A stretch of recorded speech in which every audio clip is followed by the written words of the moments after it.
Pessoal, está começando mais uma Mais Dose de Coisa Alguma e hoje a gente vai falar sobre a democracia e por que ela é invertida, ou pelo menos a forma como você acredita que ela não é realidade. Pessoal, antes de começar o vídeo eu vou pedir para você deixar o like e se inscrever no canal. Então pessoal, hoje a gente vai falar sobre a democracia e o discurso que gira em torno dela.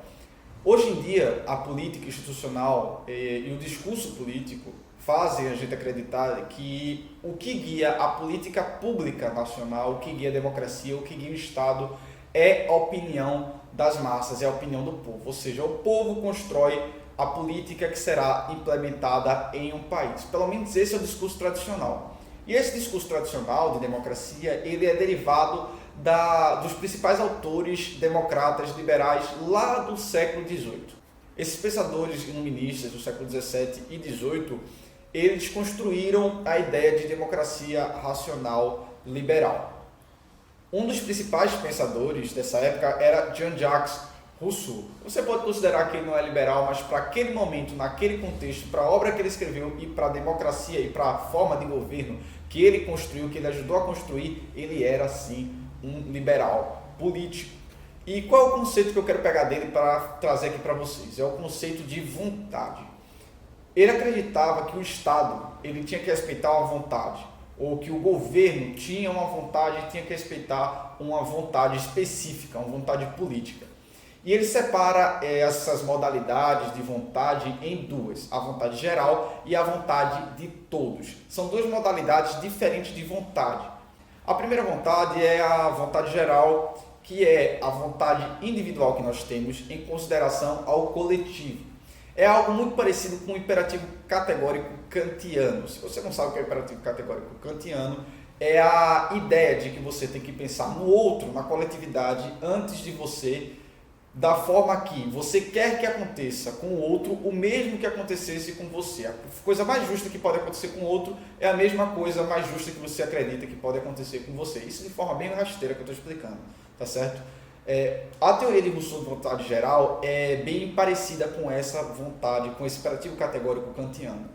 A vontade geral é a vontade que o indivíduo tem de bem-estar coletivo, ou seja, se eu posso escolher entre uma política pública que vai beneficiar a todos de forma pequena, mas vai beneficiar a todos e que tem um investimento a longo prazo, e eu posso escolher entre isso e uma política pública que vai me beneficiar muito, diretamente a mim e a minha família, as pessoas que moram em volta de mim, muito próxima, eu vou escolher a melhor opção para todos. Essa é a ideia de vontade geral, é a vontade coletiva, é o ideal de benefício coletivo de sua comunidade. E Rousseau ele acreditava que era essa vontade geral que tinha que ser o guia tanto dos cidadãos como do governo democrático soberano. Sem essa vontade geral, você só teria, na verdade, uma vontade de todos. A vontade de todos é justamente a vontade individual daquele cara que quer melhorar só a rua dele somada em muitos números. Essa é a ideia de Rousseau. São ideias diferentes de motivação política. A ideia de bem coletivo e a ideia de bem individual, que pode se transformar em um ideal coletivo. Essa ideia de vontade de todos ela foi muito divulgada no século XIX pelos utilitaristas, que foram as pessoas que construíram o ideal moral do liberalismo econômico do século XIX, que ia depois ser um grande inspirador do liberalismo moderno. Por quê? Porque eles acreditavam que, da mesma forma que Adam Smith acreditava no egoísmo que poderia melhorar as sociedades, eles acreditavam que o egoísmo de cada um desses cidadãos, de melhorar a sua região, de melhorar a sua cidade, de melhorar a sua rua, se unido, poderia ser produtivo, ou seja, essa vontade de todos poderia ser produtiva para a sociedade. Essas duas formas de compreender vontade política brigaram, disputaram entre si a pauta democrática no século XIX e ainda disputam hoje em dia. Muitos acreditam que se tem que defender direitos individuais, direitos econômicos de cada um, outros acreditam que a democracia brasileira, por exemplo, só não vai para frente porque as pessoas não têm a consciência do bem público, não têm a consciência da comunidade política e dos benefícios coletivos da política. Esse discurso, no entanto, pode ser que ele seja completamente vazio, ou pelo menos parcialmente vazio. Por quê? E aqui está o motivo desse vídeo. Tem um autor tcheco, o nome dele é Josef Schumpeter, e ele escreveu o livro Capitalismo, Socialismo e Democracia. Nesse livro, o Schumpeter ele questiona o seguinte pensamento clássico: quem faz a política democrática? É realmente a população? É essa vontade da população? É a população que propõe a pauta política de um governo? Não. Para ele, quando ele vai elaborar o conceito de democracia, ele afirma que, de certa forma, é o contrário do que a gente acreditava que seria a forma de proposição de políticas públicas. Quem propõe a política pública, quem propõe o tema político em uma democracia são os partidos, ou os sindicatos, ou os movimentos sociais, ou até mesmo, no caso, atualizando um pouco essa teoria, a mídia, hoje em dia. Por quê? Você, quando vai votar, você tem um espectro limitado de opções. Você vai ter, por exemplo, o partido X e o partido A em um segundo turno. Muitas das maiores democracias do mundo, inclusive, têm eleições de segundo turno ou têm regimes bipartidários, ou seja, tem duas opções. E esses dois leques de opções são as únicas opções que você vai ter. Ou seja, seu controle sobre a política pública em uma eleição que vai ser implementada no ano que vem é extremamente limitado. Quem define realmente o que é que vai ser implementado em uma democracia não são os eleitores finalisticamente ou inicialmente falando, e sim os partidos. Aqui no Brasil, como a gente tem mais de 30 partidos, a gente acredita ter uma liberdade, vamos dizer assim, de escolha maior. Você tem desde o PSOL, passando por PT, PDT, PMDB, Democratas, o PSL, o Novo, partidos com diversas matizes ideológicas. Mas Schumpeter, quando escreveu esse livro lá nos Estados Unidos, ele estava pensando em sistemas bipartidários e até mesmo em sistemas multipartidários que passam, por exemplo, por um regime de votação de 2 turnos, como é o caso do Brasil, onde você tem decisões extremamente limitadas. E essa limitação não se resume apenas ao momento da eleição, mas sim à própria política. Por exemplo, você tem oposição e situação. Vamos dar o exemplo da reforma da Previdência. A reforma da Previdência é um modelo político de renovação ou de saúde financeira da situação hoje no Brasil.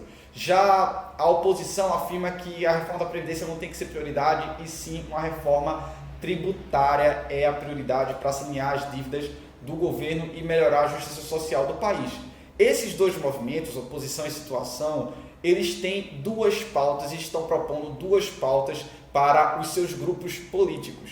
Esses grupos políticos, guiados também pelos principais militantes do partido, por movimentos sociais, por movimentos ligados a empresários, eles constroem as pautas dentro da sociedade. E hoje em dia também com as questões midiáticas, com questões de internet, e essa construção se torna ainda mais direta. A pauta política dentro da sociedade, na verdade, é guiada pelos partidos, por grupos pequenos de pessoas que constroem as prioridades, e não pela população. Ou seja, a gente, na verdade, tem um caminho inverso do que se diz normalmente. O que se diz normalmente é que a população cria demandas e os políticos devem aceitar ou não essas demandas, ou seja, responder a essas demandas. Na verdade, quem é o agente passivo aqui nessa história, quem está respondendo alguma coisa, não são os políticos, mas sim a população. Quem cria as demandas são os partidos e quem responde é a população. O melhor exemplo disso é o clássico caso do moralismo político do kit gay, por exemplo. Até 5, 6 anos atrás, ninguém estava preocupado com o kit gay, porque na verdade isso nunca existiu, mas um certo Jair Bolsonaro criou uma pauta dentro da internet e essa pauta virou prioridade para grande parte da população. Isso foi feito por um político apenas, vamos dizer assim, por um movimento diminuto apenas. Imagina o que um partido político é capaz de fazer. E vamos tentar nos colocar também em um país como os Estados Unidos, onde você só tem 2 partidos políticos que podem guiar 2 grandes temas políticos. E você, como eleitor, vai poder decidir apenas entre esses 2 grandes temas. O que resta da democracia liberal clássica, então? Resta a possibilidade de guiar esses partidos, de participar do discurso público que esses partidos constroem, ou participar de movimentos sociais capazes de construir sua voz perante esse partido e do debate público.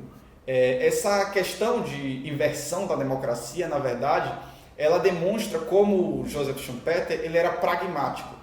Realmente, talvez a democracia não devesse ser esse modelo partidário de decisão de políticas públicas, mas ela é isso em quase todos os casos recentes e antigos, até no século XX.